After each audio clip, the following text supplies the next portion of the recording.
საერთაშორისო პოლიტიკაზეც თქვათ 2-3 ან 10 სიტყვა. მაგალი ალბათობით იცით, მაგრამ თუ არ იცით, გეტყვით, რომ გაიმართა სატელეფონო საუბარი პრეზიდენტ ტრამპსა და თურქეთის ლიდერ პრეზიდენტ ერდოღანს შორის. ბევრ საკითხზე ისაუბრეს პრეზიდენტებმა. პრეზიდენტმა ტრამპმა აღნიშნა, რომ პირველი კადენციის დროს მას ჰქონდა საუკეთესო ურთიერთობები პრეზიდენტ ერდოღანთან, რომ ის ძალიან სანდო პარტნიორია. პრეზიდენტმა ტრამპმა მიიწვია ვაშინგტონში პრეზიდენტი ერდოღანი და თავის მხრივ პრეზიდენტმა ერდოღანმაც მიიწვია პრეზიდენტი ტრამპი თურქეთში ანკარაში. უახლოეს მომავალში ასე ითქვა. მთავარი თემა, რაზეც ისაუბრეს მხარეებმა, ეს არის, მე ოფიციალურ ტერმინოლოგიაში შემოგთავაზებთ, იმ საშინელი ომის, სწორედ თარგმანია, საშინელი ომის დასრულების აუცილებლობა, რომელიც მიმდინარეობს რუსეთსა და უკრაინას შორის. მხარეები თან ხდებიან იმაზე, რომ ეს არის საშინელი ომი და ეს ომი დასასრულებელია, თუმცა პრეზიდენტმა ერდოღანმა ძალიან ნათლად, მკაფიოდ, მკვეთრად თქვა, რომ თურქეთი აღიარებს უკრაინის ტერიტორიულ მთლიანობას, აღიარებდა, ახლაც აღიარებს და მომავალშიც არაპირებს პოზიციის შეცვლას. ცხადია, იგულისხმება უკრაინა ყირიმთან ერთად, არა თუ დონბასთან, ზაპოროჟიესთან, ხერსონთან, არამედ ყირიმთან ერთადაც კი. ეხლა ისტორიაში რომ არ ჩავზრეთ, მე მოკლედ და 2 სიტყვით ვიტყვი, რომ თურქეთს აქვს თავისი სრული ნათელი პოლიტიკა მთლიანად რეგიონში და მას აქვს საკმაოდ მძიმე საინტერესო, მოდი ასე ვიტყვი, გამოცდილება რუსეთთან შეპირისპირებისა, მათ შორის ამ რეგიონთან თუ ამ ნახევარკუნძულთან მიმართებაში და დაკავშირებით, მოდი ხო, ასეთ ტერმინებით ვილაპარაკოთ. პრეზიდენტმა ტრამპმა ბუნებრივია იცის თურქეთის იცოდა პრეზიდენტმა ტრამპმა თურქეთის პოზიციის თაობაზე. ძალიან მნიშვნელოვანია ერთი დეტალი და ერთი ასპექტი, რომელზეც ოფიციალურად ამაზე პრაქტიკულად არაფერი არ გავრცელებულა, თუმცა თავისუფალი ინტერპრეტაცია შეგვიძლია ჩვენ ამ საკითხზე. თურქეთი აკონტროლებს შავი ზღვის აკვატორიის ძალიან დიდ ნაწილს. რუსეთიც აკონტროლებს შავი ზღვის აკვატორიის დიდ ნაწილს. რუსეთს ისიც თქვენ, რომ არ აკმაყოფილებს ოდენ მისი ტერიტორია, რაც დე იურე მისია, მას უნდა ყირიმი და არათუ ყირიმი, არამედ უნდა ოდესაც, ანუ მას სურს, რომ პრაქტიკულად სრულად გააკონტროლოს. აფხაზეთის სახსენებელია ალბათ აქ, შავი ზღვისპირეთი აჭარის გარდა, მეთქი ასე ვიტყვი, აჭარის ზღვისპირეთის გარდა, მას სურს, რომ სრულად გააკონტროლოს ის, რაც მისი ჰგონია. ეხლა თურქეთს და რუმინეთს რო ვერ შესწვდება, ეს გასაგებია, ხო? ეს ამბავი მნიშვნელოვანია. მაგრამ ამავდროულად კარგად უნდა ვიცოდეთ, რომ თუ რუსეთი დაკარგავს ყირიმს, ის მხოლოდ 7%-ს გააკონტროლებს შავი ზღვის მთლიანი აკვატორიის. ეხლა ეს ძალიან საინტერესოა თურქეთის კონტექსტში, კი თითქოს ასეა, რომ თურქეთი და რუსეთი სიტუაციური პარტნიორები არიან, მაგრამ სიტუაციური პარტნიორობაც სწორედ იმას ნიშნავს, რომ პარტნიორები არიან სხვრული ვადით, სხვრულ ფორმატში და ფორმატს მიღმა ისინი არათუ პარტნიორები არ არიან, არამედ შეიძლება ერთმანეთს გადაეკიდონ, სამკვდროდ გადაეკიდონ კიდეც. თურქეთს ბუნებრივია არ უნდა ძლიერი რუსეთი შავი ზღვის აკვატორიაში. თურქეთს როგორც ნატოს წევრ სახელმწიფოს, თურქეთს როგორც სახელმწიფოს, რომელსაც ნატოს წევრ სახელმწიფოებს შორის მეორე უმძლავრესი, შეერთებული შტატების შემდეგ, მეორე უმძლავრესი არმია ჰყავს. და რუსეთის დასუსტება შავი ზღვის რეგიონში მით უფრო დღევანდელი ვითარების, დღევანდელი მდგომარეობის გათვალისწინებით, როცა უკრაინელებმა პრაქტიკულად, მოდი ესე ვთქვათ, 25-დან 35, 37, 40%-მდე ჩაუზირეს რუსებს, გაუნადგურეს რუსებს შავი ზღვის ფლოტი, ხო, ეს სავსებით რეალისტურად მოჩანს ანკარისათვის. ანკარა ხვდება, რომ ეს არის უნიკალური შანსი, რომ ის გაბატონდეს შავ ზღვაში. ამასთან თურქეთი არ დაგვავიწყდეს, რომ არის შეერთებული შტატების პარტნიორი ახლო აღმოსავლეთშიც და არა მხოლოდ ახლო აღმოსავლეთის კონტექსტში. თურქეთში არის შეერთებული შტატების სამხედრო ბაზები. არ დაგვავიწყდეს, რომ თურქეთი მძლავრი სახელმწიფოა, როგორც მისი გეოგრაფიული მდებარეობიდან გამომდინარე, რომელიც იღებს კიდეც და მომავალშიც მიიღებს ცენტრალური აზიის ტვირთებს, აქ სხვა შორის საქართველოს ხსენებაც შეიძლება, მაგრამ ახლა აღარ ვილაპარაკოთ შუა დერეფნის კონტექსტში. შუა დერეფნის ტვირთებს და რესურსებს, ცენტრალური აზიის ტვირთებს და რესურსებს, აქ იგულისხმება ნავთობის, აქ იგულისხმება ბუნებრივი აირის და აქ იგულისხმება ტვირთები, ცხადია როგორც სახმელეთო გადაზიდვებით, ისე საზღვაო გადაზიდვებით და ასე შემდეგ და ასე შემდეგ. მოკლედ თურქეთს უნდა გაძლიერება. ეხლა შავი ზღვის კონტექსტში აქვე ვიტყვი რომ კი 2008 წელს იყო, იქაც მაშინაც ერდოღანი იყო ლიდერი. 2008 წელს შეიქმნა გარკვეული პრობლემა, 2008 წლის აგვისტოში, როცა რუსეთი თავს დაგვესხა ჩვენ, გარკვეული პრობლემა, ერდოღანმა ერთი ხანობა, მოდი ესე ჩარჩოებში დავრჩები. ერთი ხანობა თქვა, რომ ის მეექვსე ამერიკულ ფლოტს ხმელთაშუა ზღვიდან შავ ზღვაში ბოსფორის გავლით ვერ შემოუშვებს, თუმცა მაშინდელი შეერთებული შტატების მაშინდელი ხელისუფლების პრეზიდენტის და მისი გუნდის, ანუ ბუშის და მისი გუნდის საკმაოდ სწორი კომუნიკაციის და მკვეთრი კომუნიკაციის შედეგად ბოსფორის სრუტე გაიხსნა შეერთებული შტატების მეექვსე ფლოტისათვის და იმ ვადებშიც უნდა ყოფილიყო მეექვსე ფლოტი, ის შემოვიდა შავ ზღვაში და ეს თავისი იარაღი მიუშვირა რუსეთის ფედერაციას და უთხრა, რომ ამ ზღვაზე და ბატონ პატრონი არის თავად და საქართველოს ძლიერ ეძვირფასება. ახლა ამ მონტრეს კონვენციის თავიდან აცილება, მისი გვერდისავლა სავსებით შესაძლებელია. არც თუ შორეულ მომავალში დასრულდება ეგრეთ წოდებული სტამბულის არხის მშენებლობა და სტამბულის არხი თუ აშენდა და იქ მსხვილ დიდ როლ გემებს, მათ შორის ფლოტს, სამხედრო ფლოტს შეიძლება შეესვლა.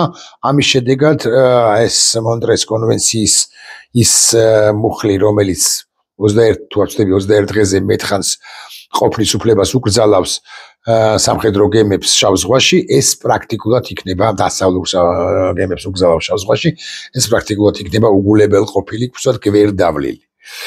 ესეც ვთქვათ. ეხლა შეერთებული შტატებისა და თურქეთის ურთიერთობების დათბობა ან მისი ინტენსიფიკაცია მნიშვნელოვანია მათ შორის იმიტომაც, რომ გარდა ახლო აღმოსავლეთის ცალკეული სახელმწიფოებისა კიდე უნდა გაჩნდეს პლატფორმა სივრცეები, სადაც მხარეები რუსეთსა და უკრაინას შორის რუსეთსა და უკრაინას გულისხმობ, მხარეები გამართავენ შეხვედრა მოლაპარაკებებს. ერთი ხანობა თუ გახსოვთ თქვენ სტამბული იყო ამ თვალსაჩინოში პირველ ხანებში ომის დროს შეთავაზებული და შედგა კიდეც იქ შეხვედრა, მხარეებს სხვადასხვა ინტერპრეტაცია აქვს იმასთან დაკავშირებით, რატომ ჩაიშალა ის შეხვედრა და იმ შეხვედრის შედეგები, თუ შედეგები საერთოდ იყო დამდგარი.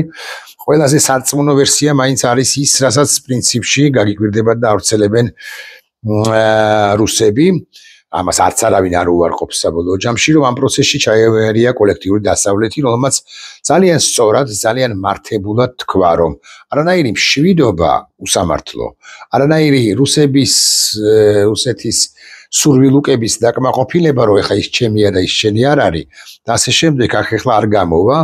კონკრეტულად ფრაზას მოდი ვიომოთ, მიაწერენ ბორის ჯონსონს, ბრიტანეთის ყოფილ პრემიერ-მინისტრს, რომელმაც თუ ეს ასე იყო, სავსებით სწორად თქვა, რომ შეიძლება ამ სიტყვებით არ ვთქვამს, მაგრამ უკრაინას აქვს თავდაცვის შესაძლებლობა და უკრაინას აქვს შესაძლებლობა უნარი, დასავლეთი მის გვერდით იდგება და უკრაინას აქვს სრული მისი ტერიტორიის გაკონტროლების შესაძლებლობა გარკვეული პერიოდის შემდეგ, თუ დასავლეთი იქნება მის მხარდამხარ, დასავლეთი იყო მხარდამხარ, ყოველ შემთხვევაში რუსეთმა ვერ მიაღწია SVO-ს, სპეციალური სამხედრო ოპერაციის ფარგლებში დასახულ მიზნებს, ანუ მან ვერ მოახდინა დენაციფიკაცია, დემილიტარიზაცია, უკრაინა ჯერაც ნატოს კენ მიდის და რუსეთს არც არაფერი არ მოუგია და მეტიც რუსეთმა წააგო თუ გავითვალისწინებს სტრატეგიულ წაგებას მარცხს გულისხმობ თუ გავითვალისწინებს სულ მინიმუმ იმას რომ 1200 კილომეტრზე მეტი 1300 კილომეტრი პრაქტიკულად მან მიიღო საერთო საზღვარი ნატოს წევრ სახელმწიფო ფინეთთან.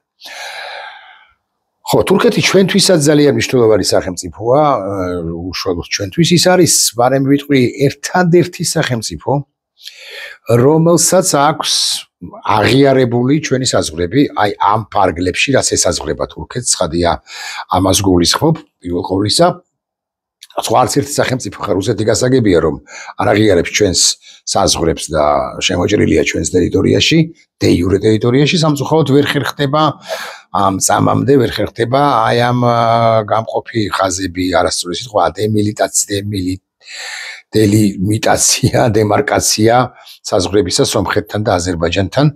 მე იმეც ვიტოვებ, ეს ვერ მოხერხდა ვერც წარსულში და არსებული ხელისუფლება კი ბევრს არაფერს აკეთებს ჩემს ხელთ არსებული ინფორმაციით, რომ ეს საზღვრები იყოს ეს განსაზღვრული, ზუსტად ვიცოდეთ, სად რა როდის გადის და ასე შემდეგ. ეხლა იქ უამრავი დეტალია, რომელზეც მე ვერაფერს ვერ ვიტყვი, იმიტომ რომ დარგი სპეციალისტებმა და ისაუბრონ და ჩემი კომპეტენცია, კვალიფიკაცია ამას არ ყოფნის. მე უბრალოდ ზოგადად გაწვდით ინფორმაციას ამის თაობაზე. მომავალი ხელისუფლების ამოცანა იქნება რასაკვირველია, რომ აი სომხეთთანაც და აზერბაიჯანთანაც ეს ყველაფერი დაალაგდეს. ეხლა რუსეთთან რომ ვერ დაალაგდება, ამას ყველა ვხვდებით, რუსეთი ვიდრე შემოჭრილია ვერ დაალაგდება, თუმცა იმის გათვალისწინებით რომ რუსეთი სუსტდება მეთქი, ხო ჩვენ შეიძლება შეგვექმნას მომენტუმი იმისა, რომ აღვადგინოთ ტერიტორიული მთლიანობა და აქ მაინც და მაინც ეხლა სამხედრო სპეციალურ რაღაცა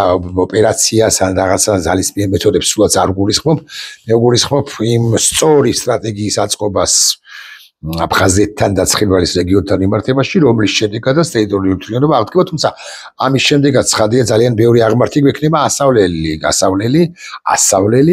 ეს აღმართები გულისხმობს როგორც ფინანსურ უზრუნველყოფას დევნილებისა, მათი ვინც უნდა დაბრუნდეს, ისე მათთვის ქონების გადაცემას, დაკანონებას და ასე შემდეგ.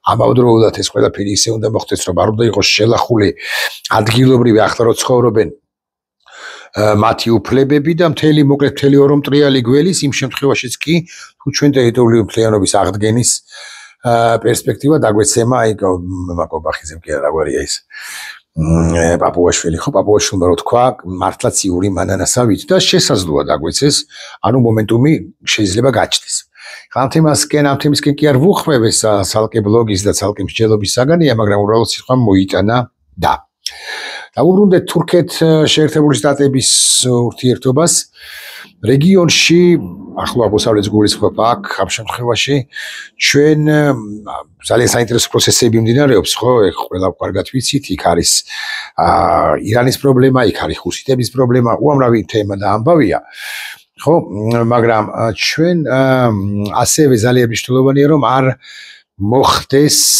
არ არიან კარგად ერთმანეთთან არ არიან დალაგებულნი ერთმანეთთან შეერთებული შტატების პარტნიორის ისრაელის რეგიონში უმთავრესი და უმძლავრესი პარტნიორის და მეორე პარტნიორის თურქეთის ესეთი ურთიერთობების გადაძაბვა რეგიონის მშვიდობისთვისაც აუცილებელია ეს მესმის რომ მხარეებს განსხვავებული პოზიციები აქვთ რიგ საკითხებთან მიმართებაში თუმცა ჩვენ გვახსოვს და ჩვენ ვიცით რომ მათ უთანამშრომლიად კიდეც სირიასთან მიმართებაში არც თუ შორეულ წარსულში ახლო წარსულშიც კი და წლების განმავლობაში უთანამშრომლიად შეიძლება ხელი არ იყო ხელი არ ჩამოურთმევიათ ლიდერებს მაინც და მაინც მაგრამ მათი სტრატეგიული ინტერესები კი დამთხვევია ერთმანეთს და ეს მნიშვნელოვანია რა საერთოდ რეგიონის სტაბილურობა ახლო აღმოსავლეთის გულისხმობ პრინციპულად მნიშვნელოვანია ყველასთვის მათ შორის შეერთებული შტატებისთვისაც ოღონდ რასაკვირველია სამართლიანობისა და სამართლიანობისა და